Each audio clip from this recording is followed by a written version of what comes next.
My guest today is Cara Alwill. Hi, Cara. Hi. God, I think I pronounced you Cara before. Now I say Cara. Is it Cara actually? I say Cara, but it just depends on, everybody's different accents and all things. You said it perfectly. Okay, good. Thanks. So, Cara Alwill is New York City-based creative entrepreneur who encourages women to live their most effervescent lives. I have to confess, I had to actually confirm if I understand the word properly. And it does have a good meaning when it comes to life, but I actually like the bubbly meaning as well. So Cara helps women to live their most effervescent lives, celebrate themselves every day, and make their happiness a priority. She's a best-selling personal development author, mentor to women entrepreneurs, and creator of the Champagne Diet blog. God, I have to tell you about Champagne Diet. And over 8 million listeners worldwide tune into Cara's podcast, Style Your Mind, each week for powerful conversations and a mega dose of inspiration.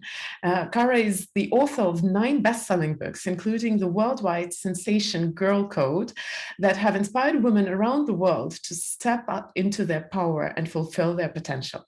Cara's books have been translated into multiple languages like Russian, Chinese, Portuguese, Mongolian, and Vietnamese. Her message continues to transcend cultures and break barriers for women across the globe. And the topic today is actually, I'll have to read it out not to butcher it, is choose yourself, how to trust your gut, stop waiting for permission, and blaze your own trail. So all this official stuff now through, we get to go into our hopefully effervescent talk. And I guess, I want to ask with maybe a slightly more serious question. I remember I was doing an interview, it was in Russian, with one of the Russian authors, and she shared this interesting idea that it feels like the women are often waiting for permission.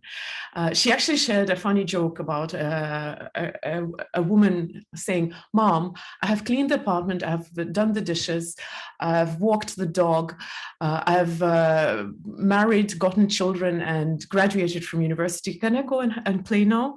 So my question now to the serious thing is, why is it that we women require permission to even just feel happy, to even just be allowed to think that happiness is not a selfish pursuit? I think that culturally and also just through society and the way that we've all been raised, women have really always been the nurturers, right? Women are the ones that actually give birth to their children. We have traditionally taken care of the home. That's the role that we have fulfilled for so long.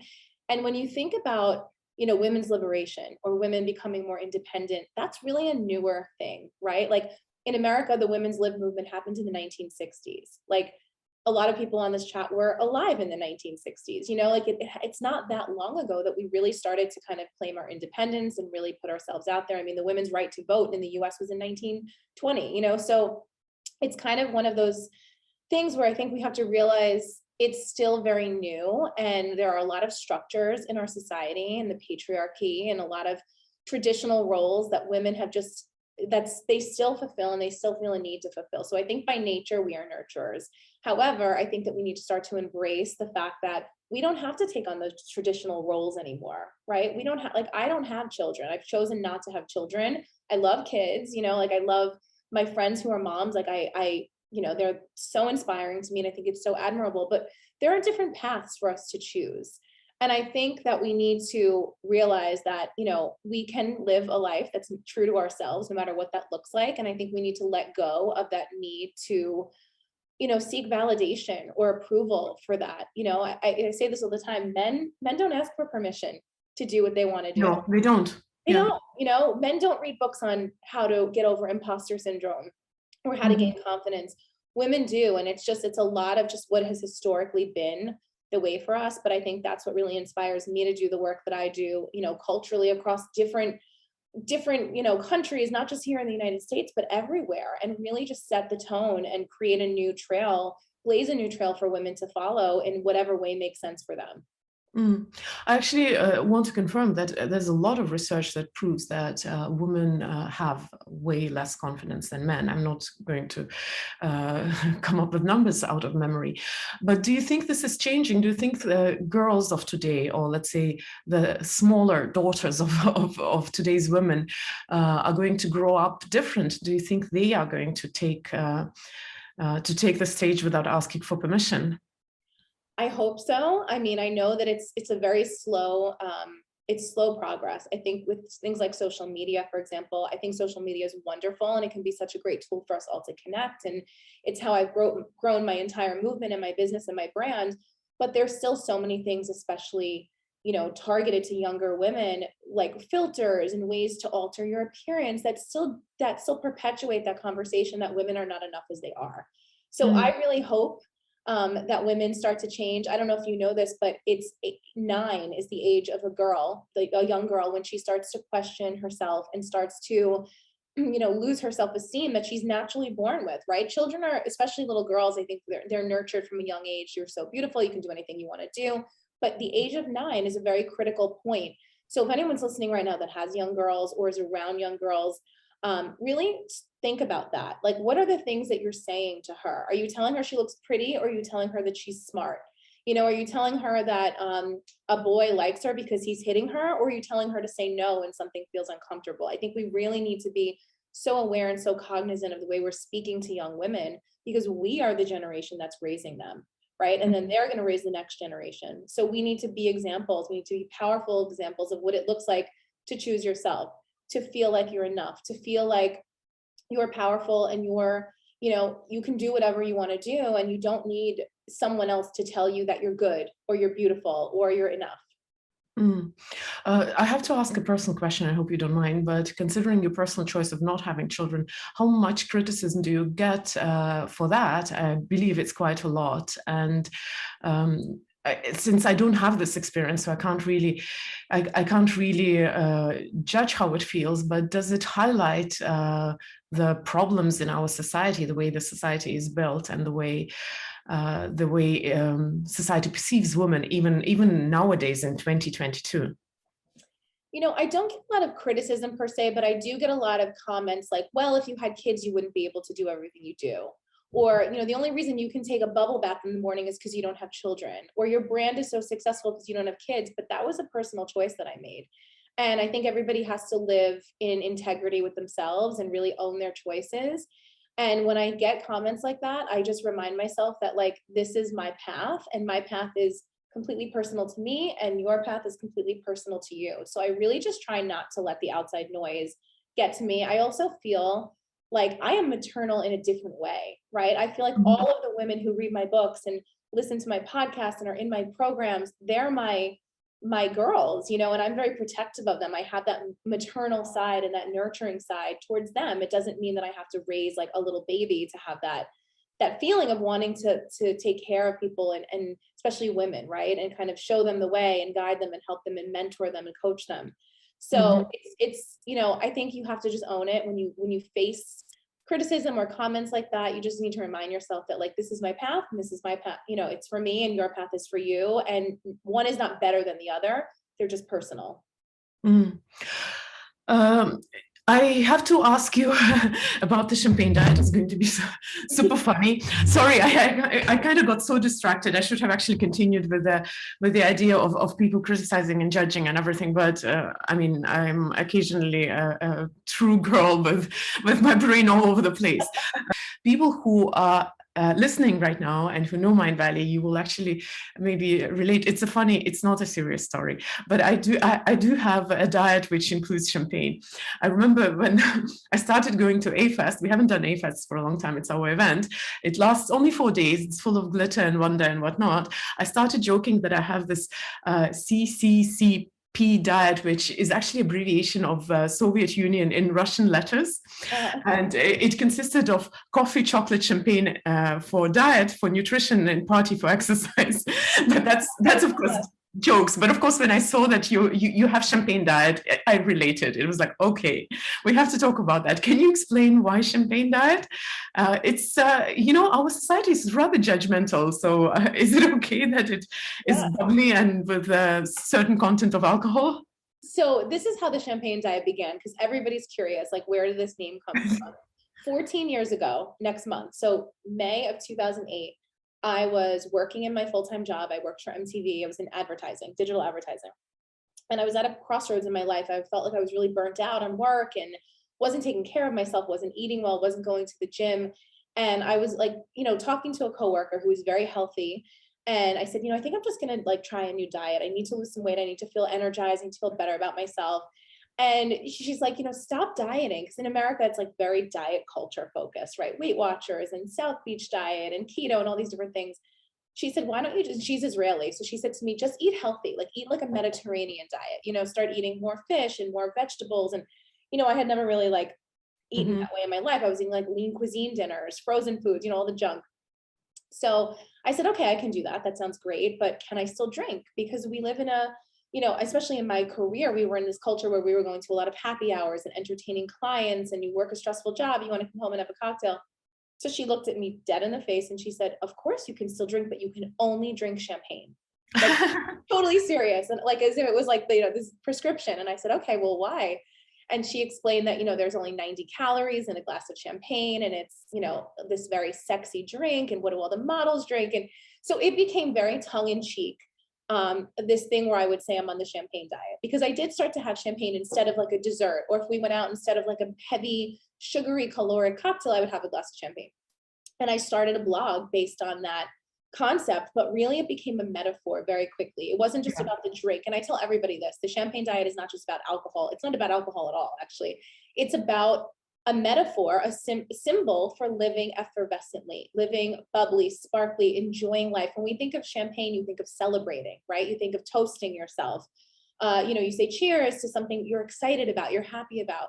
So that became a way for me to start living every day. And then that blog was a really like a way for me to chronicle my journey. And I wound up building a business and getting healthy and losing weight and feeling good and feeling beautiful and energized in my body and my mind, most importantly.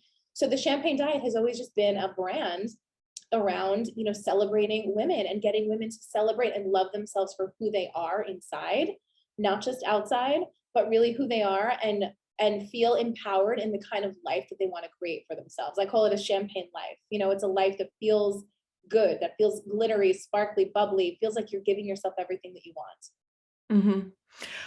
I actually absolutely resonate, of course. How do women feel who actually, let's say, anti champagne? Do they still resonate with that? Yes, it's so funny. I have a lot of women who do my coaching programs and follow my brand who are sober, who don't drink at all, who don't drink alcohol. So again, it's not about the drink itself. I don't drink champagne every day. I wish I could, but that wouldn't be healthy. So it's really just about that, that moment, right? I tell people, when you go to dinner and you have a glass of sparkling water, have it, or even at home, have it in a pretty wine glass. The way you carry yourself, the things you do, the way you decorate your home, all of that is part of living a beautiful life. Mm-hmm. So with talking about all those beautiful, sparkly, shiny things, how would you define actually self-love? Because you said you want to help women to love themselves deeply. Yeah. And of course, right now we talked about like the superficial things, but could you go deeper into explaining the loving oneself deeply? Self-love is such a big concept, right? We Yeah. hear about this term all the time, and we want to, I think it's this like kind of question. It's very elusive, right? How do I actually do that? My definition of self-love is, on a very basic, small level, making a promise to yourself and keeping it. Meaning, if you say you're going to read every night, like a book every night that inspires you, read that book every night. If you say you're going to get up and go to the gym, go to the gym. If you say you're going to work on your business, your side hustle after work at night, this passion project, do it, right? Do the things that get you closer to the life that you want to live. And to me, that's loving yourself. It's respecting yourself. If you have a habit that's not healthy for you, right? Maybe you're eating junk at night, you're not getting enough sleep, you are, people pleasing, you're doing things like that. Break that cycle for yourself. That's self-love. Self-love is an action. right? It's not just a thought, it's an action. It's actually taking those steps to live better and to feel better inside of yourself. We're going to talk today about choosing yourself and what that looks like. That's self-love, saying, no, I can't actually answer that phone right now, that phone call right now, or that text, because I'm busy focusing on me. I'm taking time to rest. I'm taking time to build my business. I'm taking time for my relationship, whatever it is that you really want for yourself. Again, as women, we spend so much time taking care of everybody else. But what about you, right? So self-love is making the choice to prioritize you and to not feel guilt around it, and to not feel shame around it. And eventually that becomes a lifestyle, right? Those little action steps add up, they become habits, and then they become your life. Mm-hmm. So, of course, natural question is, how do you not feel guilty about choosing you? And how do your clients ever ask the question, where's the border between self-love and being self-centered, self-obsessed, selfish, maybe? I actually think selfish is a beautiful word. We should be selfish, because if we can't take care of ourselves, we can't take care of anyone else. Think about when you're in a plane and, the flight attendants say, if there's an emergency, put on your oxygen mask before anyone else's, because you need to be able to help others. You need to be breathing. You need to be healthy. You need to be okay, right? And that's such a great metaphor for life. If you are not filled up and if you don't feel good, how are you going to care for anyone else, right? You're going to get like a watered down, exhausted, cranky version of you every day. Your clients, your parents, your children, whoever you're taking care of. So you have to come first. I think we need to reframe the word selfish and celebrate that word and make that word mean everything. We're again, like, do we tell men they're selfish because they're at the office late at night working, or they're playing golf, or they're at happy hour? No, we only tell that word to women. We need to undo that brainwashing. Mm. Well, I think when it comes to men, I might actually, might actually say that they're selfish if they let's say, do something which is not work, right? Because with work, it's a little different. So where do you find this? How do you make this transition? Some people, and women in particularly, have this thing called martyrdom symptom, or something like that, martyrdom complex maybe. The idea is that, yes, you are not taking care of yourself, but you're taking care of your family, of your clients, of your colleagues, and that kind of feels good in itself, like sacrificing yourself. How do you do this transition? How do you break this cycle of feeling that you have to sacrifice a little bit of yourself to feel good about yourself, that I'm a good person? So I would ask you, anyone that feels that way, to really unpack what they're getting out of helping others. What is the feeling that you're getting from being a martyr, right? And not just, we should all help others. I want to state that. And I also want to state that I think men, I love men, right? Like, I don't want to sound like, oh, I hate men or this, or we shouldn't help other people. I have so many incredible men in my life that really are supportive of women. I'm talking about like from a societal standpoint, how things have always been structured and the way things have sort of gone. Same thing when it comes to people pleasing, or helping others rather. We should all help others. We should all strive to be good people. That's what makes this world amazing, right? Like, having people who step in and help. But it can't be to your detriment, right? You can't be so focused on helping others that you don't ever help yourself. Someone said, what's a martyr? A martyr is someone who does something for other people at the expense of themselves, right? Like, they do everything for everybody else, and then they talk about it. Oh, I gave up my whole life for you. A lot of people have family members, parents who do this, right? I did everything for you. And they kind of relish in the fact that they put you before them. And it's almost like a manipulation tactic in a lot of ways, right? I think a lot of people that people please and try to put others first, it's a control factor, because you want to be liked by that person. So you'll do whatever it takes to get them to like you, Mm-hmm. So if you can sort of let go of that need and that need to control, and if you realize that in this world, the only thing you are responsible for is yourself and your own actions and the way you show up every day, that's all that matters, right? We can't control how people perceive us. We can't control whether or not somebody likes us or thinks we do enough for them. You need to check in with yourself and say, do I feel like I'm doing enough today? Number one, did I put on my own oxygen mask first? Number two, am I a good person? Can I lay my head down at night and feel like I did my best in this world? And if you can answer yes to that question, then that's enough. You mentioned that a few times already, and I do want to ask, so how do you choose yourself? We kind of get it conceptually, but when it comes to actually choosing life, usually, I mean, we live in patterns, and if your pattern has been to be a martyr, how do you make this transition? How do you choose yourself? I think there's ways to choose yourself every single day. And I'll give you a couple of examples, some smaller examples and some broader examples. In a small way, you can choose yourself by saying, I am enough and I feel good about myself today. And I'm not going to let someone else's mood, someone else's actions, I'm not going to let all of that dictate how I feel. For example, people who are dating in relationships, right? I think that's a big thing. We tend to determine our self-worth as whether or not a guy asks us out or sends us a text or pays attention to us. And I see so many women suffering because they're allowing someone else to deem them worthy of being attractive enough or chosen, right? When you choose yourself and you have an energy about yourself where you know you're enough regardless of what's going on around you, that's attractive.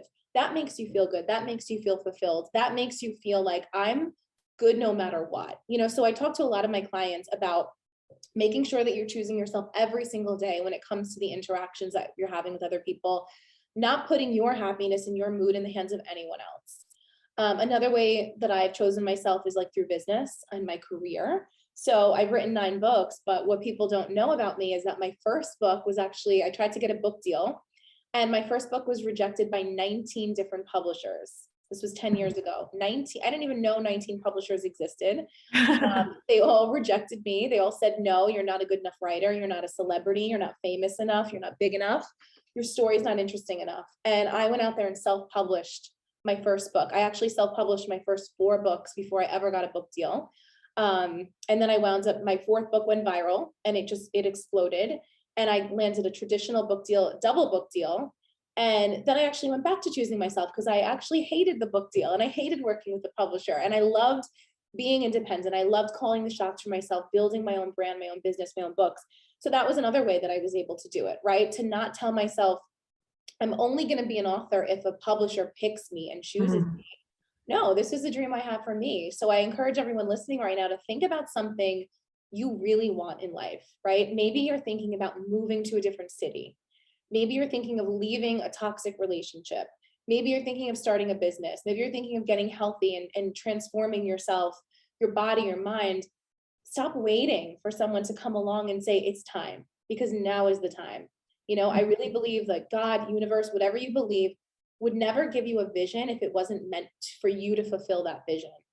So the longer we wait, the longer we deny ourselves that future that we know in our hearts, we can see that vision, what you want for yourself. The longer you deny it, the longer you stay small and stay stuck, and you keep yourself from being authentically you, and you hold those gifts back from the world. And I always say, like, wouldn't this world be an incredible place if everyone was happy and really living in alignment with what they wanted to do?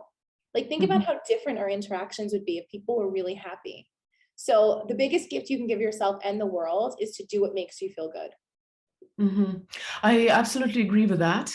Guys, we do have a few questions. Bianca, if anybody wants to join us, you can start the process. I want to ask, of course, a follow-up question to what you were talking about, but then also it's late in the evening, and as I was talking about everything else, I almost forgot what I wanted to ask.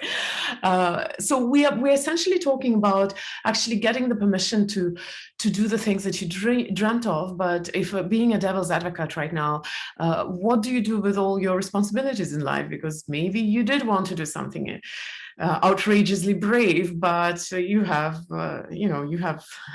things to take care of. How does that work? Do you do it on the side? Is that choosing yourself, or is it actually putting someone else, some other priorities before yourself and giving yourself a lesser place? I don't know. This is the question. No, it's a great question. I think that, as a coach, so I'm a life coach, and one of the biggest pieces of advice I give all my clients is to do things in baby steps.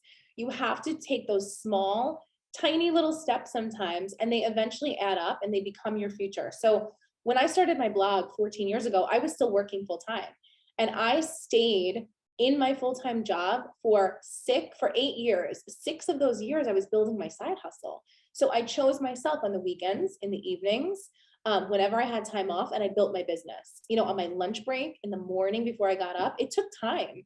It took me a long time before I could fully go full-time in what I do. So have patience and know that every single step you're taking is getting you closer. I think, again, self-love, like I said before, it's making a promise to yourself and keeping it. So if you're building a life for yourself, tell yourself, okay, this week I'm going to do 2 things. These are the top 2 priorities or 3 priorities that I need to do to know I'm on track, right? To know that I'm getting closer. And then I need to trust that that's enough. And I need to stay consistent with it. And eventually it's going to add up. Mm-hmm. Thank you.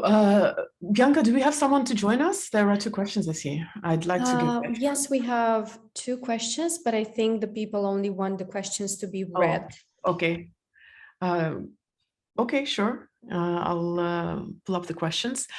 So a question came from Oma. How do you deal with shame when speaking up for yourself? And then there's an explanation. I struggle with this one, holding on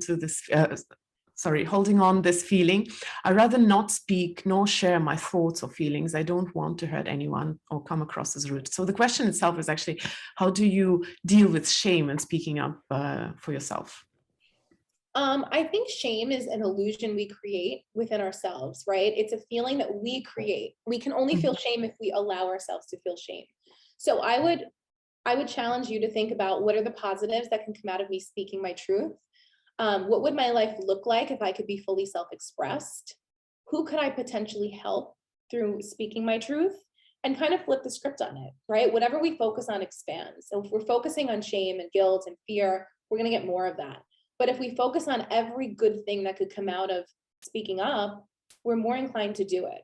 You know, there's a study that I read, and it's a book it was a study turned into a book called The Top Regrets of the Dying. And it was a study done by a nurse in hospice care.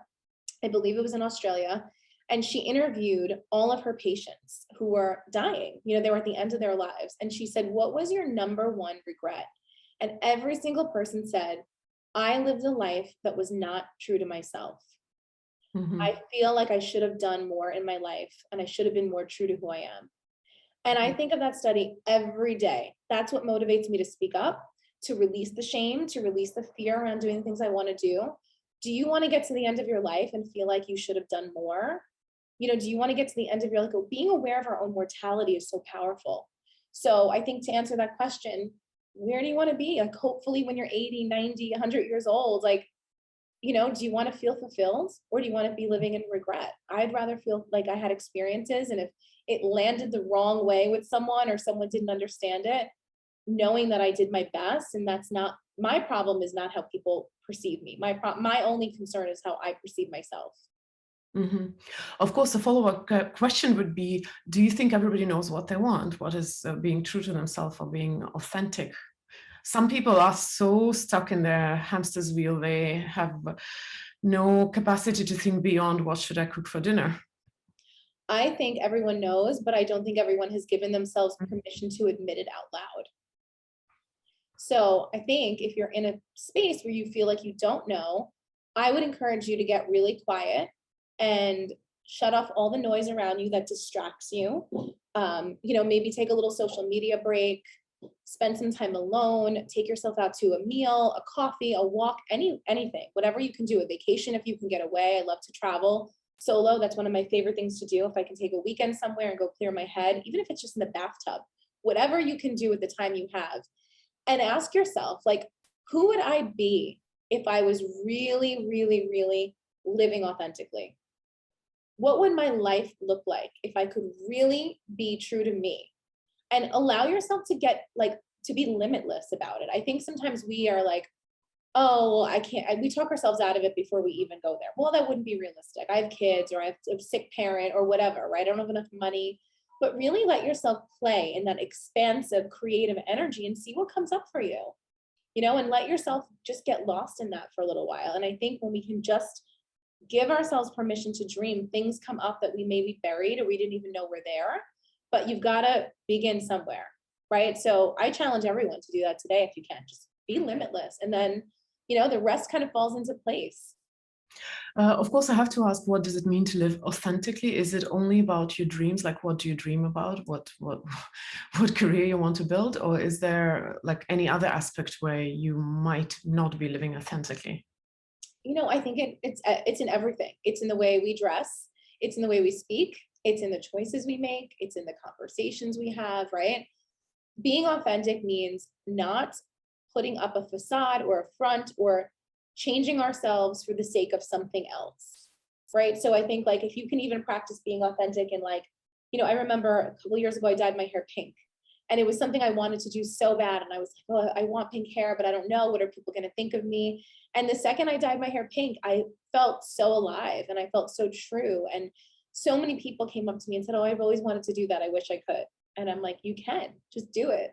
You know, so practice authenticity in those little ways, in following those little nudges that we all have, right? Could be as simple as getting dressed and wearing a wild outfit one day, or as simple as, you know, setting a boundary with somebody and letting someone know, like, no, I can't go to that dinner tonight. You know, like I need to rest. I need to honor myself. Sorry that I'm hooking onto some of the words that you're saying, because I just want to go deep in certain topics. But what is the facade in that case? Because let's say I do like my authentic self is obviously not having makeup. I do have makeup right now. Fortunately, I show some of my gray hair. But seriously, what does it mean, a facade? I don't think that I'm inauthentic just because I wear makeup, but what defines that something is a facade versus you just expressing yourself?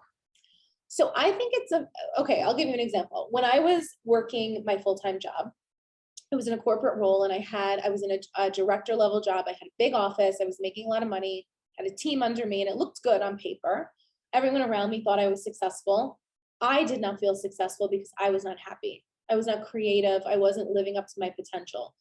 And I had thoughts at a certain point where I said, okay, I can either quit now and go live out my dreams, because I had built my business, remember, for 6 years. So I was bringing in money on the side. I had a viable business model.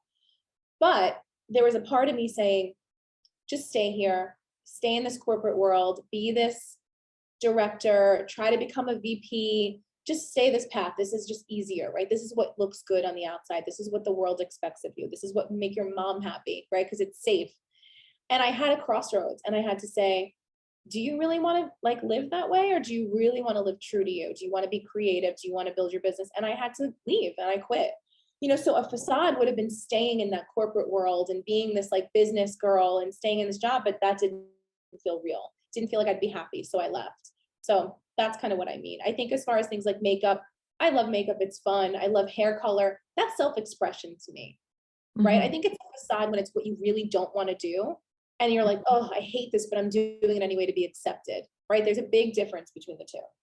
Yeah, that's why I wanted to clarify it. I do have a question, of course, about you know, the way it sounds as if being authentic means doing something which you're happy with, or that makes you happy. But I guess you're also a lucky person, because what makes you happy equals to success, the way the society understands that. But what if your choice between doing something which is conventional versus something that makes you happy might not lead you to success?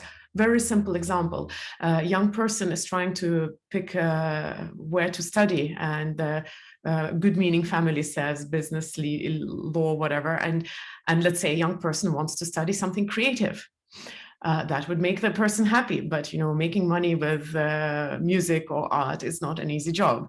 So how do you what really makes something your authentic choice? Is it really about what makes you happy, or is there any other dimension to it? Okay, so I have a few answers to that. Number one, success really is all about your own definition of success. Success is not just making money, because you could have said I was successful in my corporate job, but I was miserable. So I really wasn't, quote, successful in my eyes, because I was not happy. So I think we need to redefine success. And I think we need to realize that not everything that makes us happy has to make us money, right? We can have a lot of things that make us really happy and successful, and they're just a part of our life. But we have to admit that good meaning peers usually equate success to money. For sure. And the world does. And society. Right? Society, yeah. But it's enough to just scroll the Instagram. Yeah. What do we show? But I think that's when your real true self, your authentic self, needs to shine through, and you need to say, I'm not subscribing to that belief system. I'm going to subscribe to my own rules, my own belief system. Take a break from social media, not let that get in your head. Also, I think that it's really not true that creative people don't make money, because I'm living proof of it. You know, like, I think we need to challenge that limiting belief. I was told my whole life, oh, you want to be an author? That's really cute. You're never going to make money. And here I am making a living as an author. It took time. It took hard work. It took consistency. It took reinventing myself over and over and over again. It took trying things and failing. It took having things, setting things up and then not working. You know, I'm 14 years in. So I think a lot of people don't realize patience. They look at Instagram and they think, wow, that person is flying all over the world, like doing this. Number one, a lot of it's lies. It's not even true. And number two, a lot of it took time for people. So I think you need to really not compare yourself to anyone else and just say, this is what I'm doing. And I need to, number one, have the vision. Number two, put in the hard work. And number three, trust that it's all going to come together the way that it should, as long as I show up, as long as I work for it. Mm-hmm. And here we come, of course, to the question that came from Oma. I'm not going to pull it up right now, but there was another follow-up question about confidence. How do you build the confidence? I mean, it's cool once you're already confident, but if you're starting from not being so brave. Confidence is earned. It's earned over time. You have to really practice it every single day. It's a decision for sure, but it comes with practice and it comes with rituals. One of my Wait, I have to slow down. You said confidence is a decision, which is a very interesting concept, by the way. Yeah, it's a decision. You have to wake up every day and say, I am going to be confident today. I'm going to choose myself. I'm going to feel good. Because if not, you're going to let the world decide that for you. You're going to let Instagram decide that for you. You're going to let magazines decide that for you. You're going to let whatever other, you know, bullshit get in your head and be like, oh my God, I don't look like that. I'm not that successful. I don't make that money. You need to decide, right? You need to wake up. I wake up every single day and I tell myself, literally, I have affirmations every morning. And I look in the mirror and I'm like, you're a badass. You're going to do this today. Look at everything you've done in your life. One of my favorite things to do, you know how you can build your confidence? Go read your resume or your LinkedIn or your bio, whatever you have done in your life. Go read it back and look at everything you've accomplished, right? When I have moments where I'm like, oh, I don't know, can I do this? Can I charge this? Can I go here? I go look and I read my bio. What you read earlier to everybody else, I read it. And I'm like, this is who I am. And we all have accomplishments. We all have amazing things we've done in our lives. So lean on those things. Lean into everything, even if it's a personal accomplishment. Maybe you lost 100 pounds. Maybe you bought a home. Maybe you moved across the country. Whatever it is that you did, lean into those moments where you were confident and you got it done and realize that you can recreate that at any time. But again, it's something that we fight against a lot in this world, especially now. I keep bringing up social media, but we have to acknowledge that, right? There's a lot to quote, fight against. So be aware of that. Limit your time that you spend taking in everyone else's life and focus on creating your own. So it's like as an abstract concept, of course, I am going to be confident right now. It's a little bit easier doable than, let's say, if you are standing at the beginning of a path that scares you. Like if you start a new project, or a very simple example that a lot of people will understand, go on your life's biggest stage, to speak. How do you find confidence in those situations where it's not given that you will do so spectacularly? You can't expect to do spectacularly. I think that's the trick. The secret is not the end. The secret is the journey that you're on. That's where all the magic happens. It's not winning. It's not in being picked. Like my most influential moments in my life have been when I've failed, right? I don't even like the word, I use air quotes because like, I don't believe in failure. I believe in experiences. But for me, I tell the story all the time about my books because I had no one believing in me. Like literally 19 publishers said, no, you're not good enough. And I went out there and self-published anyway. And I was scared. I had no idea what was ahead of me, but I knew that if I didn't do it, that would be scarier. So if I just stayed in my little bubble and my little world and I never expressed myself, I would feel like I failed myself. That to me would have been failure. So remember, everybody starts from zero. Everyone starts with nothing. Everyone starts with I have had no investors. No one gave me $1 for my business. I had no mentors, no coaches, no rich parents, nothing. I come from a single parent household. My mom's incredible and did a great job, but I came from no money. My dad's a drug addict. He died 2 years ago. He left my family with nothing, deadbeat completely. My mom raised me and my brother alone. So I share this because I think a lot of people look at other people and they're like, well, they must have had someone to tell them this is the way to do it, right? Or someone to believe in them or give them money or whatever. I didn't have that.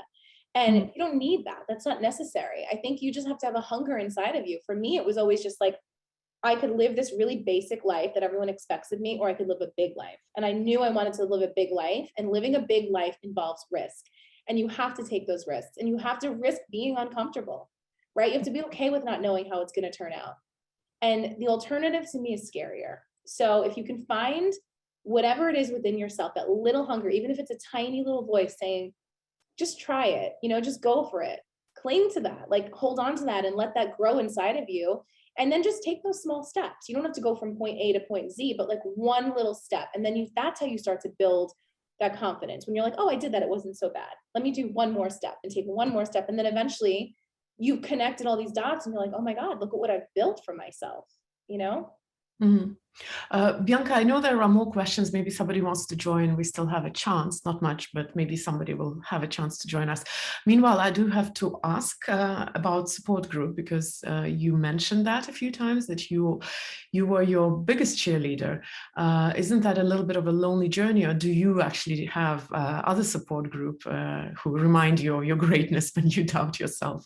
And if you do, is it important to have such support? I mean, I've had different levels of support my whole life. So like I have like friends and family that obviously believe in me, but they can't really tell me where to go or what to do because they haven't done what I'm doing, right? So I'm very cautious of who I take advice from and support from, because my biggest belief is that if someone hasn't been where I want to go, I can't listen to them. I can have them cheer me on, but I can't like take their advice. Like, so now that I've built my network out and I've met different people, I do have a little network of friends who are like dreaming very big. We don't talk about other people and gossip. We talk about our goals. We talk about our dreams, but it's taken me a long time to find those friends. I think, joining groups, like I have a membership group, for example, and like a lot of those women join and they become friends with each other. So find like-minded groups that you can engage in, like your group, this community, like, and connect with people. And they don't have to be your real life friends. Maybe you don't see them, maybe they live in different cities or different countries, but like build up that network. It's so important to have that network. And I think for me, it's like, I just know there's certain people I can't tell my goals to because, they feel threatened by it for whatever reason. Maybe it involves something that means me leaving them or not including them. And I'm just cautious of who I share with, Mm-hmm. So, yeah, we don't have much time left, but not camera ready. There is Lisa who was supposed to join us. I'm not sure if she is, but I can read out the question. I've been having bad luck with technology on Mindvalley platform for whatever reason. Maybe Mindvalley platform wants to tell me something.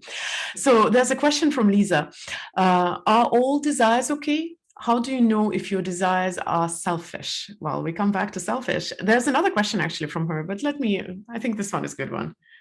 I mean, this is my attitude about life. Like, you get to have whatever you want in life.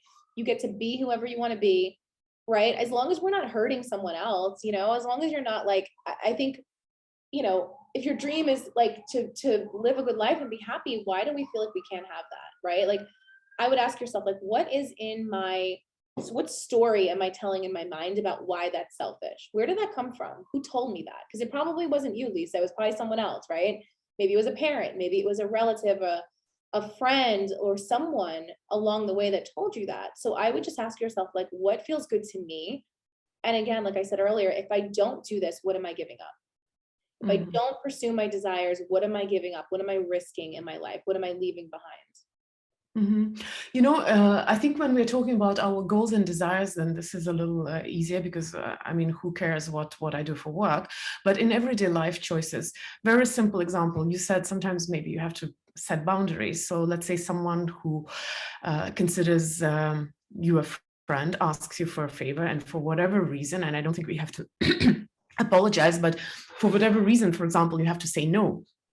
How do you know if it's being selfish or if it's being you taking care of yourself? I mean, again, like, I don't think any of us are inherently like mean. Like, what's the intention behind it? If the intention is to take care of yourself, then it's perfectly okay. If somebody wants to sleep at your house, for example, and you know that them staying with you for the weekend is going to interrupt your plans, it's going to take you away from your workouts or your sleep, it's perfectly fine to say no, and I think you can do it in a way that's like kind. I always say this to everyone, all my clients, you can be kind, but direct. You can say, I would love to offer you my apartment, but unfortunately I have so much going on. I'm really tired and burnt out. I need to just take care of myself. Like, maybe next time. That's it. You know, I think we sometimes interpret, you know, putting ourselves first with like being bad or wrong, but I really doubt your intention is to like be evil to someone or hurt them or say no to make them sad. You're saying no to them because you're saying yes to yourself. And that has to be the most important thing. So since we don't have a lot of time left, I do have to ask the practical question. So if I believe most of our audience, at least those who are here, are women, although I might be mistaken. Do you work only with women? Do you work with men as well? Maybe some men want to be bubbly. And if how is it possible to go deeper with you into self-love, into choosing yourself, into putting yourself first? It's for those who are watching if they want to know more. Yeah, I mean, I work with men, of course. My content is geared towards women, but it's funny. A lot of women tell me their husbands or their partners read my books, and I think that's so cute. So yeah, so if you want to join my world, I have a membership, and it's every month we do 2 Zoom calls. So I do a masterclass every single month, and then we do like an Ask Me Anything, just like this, like a Q&A. And there's a private members Facebook group, and that's the girlonfirecollective.com. It's less than $2 a day, so it's like really affordable for everyone. My whole thing is making personal development accessible. I want people to feel like they don't need to have $15,000 to work with me privately or whatever, you know, like it's for everyone. And then of course there's my podcast, and that's called Style Your Mind. And that's free. You can go on and listen to that on iTunes, Spotify, wherever you listen to podcasts. And then I have 9 books. So everything's on Amazon. My latest book is called Girl on Fire. And I've got a bunch of other books there as well. So pick your poison. Any way you want to work with me, I'm here. Which is your best book? Your favorite? Girl on Fire, the latest one, definitely. It's my favorite. I actually I'll show you guys a sneak peek. I haven't put this out there, but we redid the cover. This is the proof. So this isn't going to be there, obviously, but it's hardcover. So this is coming out probably next month. The original cover is pink and red, but this is the new one. It's on Amazon. Oh. Check it out. Are you still self-published? Yes, I went back to self-publishing. Oh, that's cool. That's cool. Yeah. Maybe I should talk to you about that. Yeah. I actually have a course. I have a self-publishing course. My website too has like everything about me, thechampagnediet.com. If you guys want to go there, you can see all that there is to see. And try Champagne Diet, by the way, and the one which I have for AFest, coffee, chocolate, champagne, and party. That is my kind of diet, girl. We got to connect. It's not incredibly sustainable, but it works good for short events. You know what? It's a weekend diet. We all need a weekend balance. Yes, I'm conscious of health. I actually did blood test and I'm all fine. You can trust my advice. Of course, before we finish, the last question would be a little... I don't have a traditional last question. You know, a lot of people who do interviews, they have a traditional last question. Mine is not traditional. It's going to be, what would you like all the girls, like I have an 8-year-old girl, and let's say 7, 8-year-old girls to know before they go into the real world? Oh my gosh, so many things. I think I would tell them, and I have a little niece who's going to be 9, it's going to be 10 actually. I think I would tell them what I tell her, like, you know the answers to everything. Like, you know who you are. Don't let anybody else tell you who you are. You know, you can be whoever you want to be, do whatever you want to do. Do not let anyone else tell you no. Don't let anyone tell you like what you're incapable of. Like, you will always know the way. Like, trust yourself, trust your gut. That's cool. Thank you for that. Guys, thank you for joining us. Traditionally, I want to ask you to leave a heart for my guest. If you are live with us, then in the chat. If you're watching it in recording, it will start happening, then leave the heart underneath. Thank you, Cara, so much for joining us and for your bubbly energy and for this effervescent conversation. Now I know a new word. I'm going to throw it everywhere. Thank you so much for having me, and thank you everybody for tuning in and participating. This was such a treat. I appreciate it. Thank you. Thank you so much. And good luck for your upcoming new book, especially that it's the best. Thank you so much. Thank you, everyone. Thank you, Bianca, for being our guardian angel at the back, in the background. And we're done. See you next week, hopefully. Bye-bye. Bye.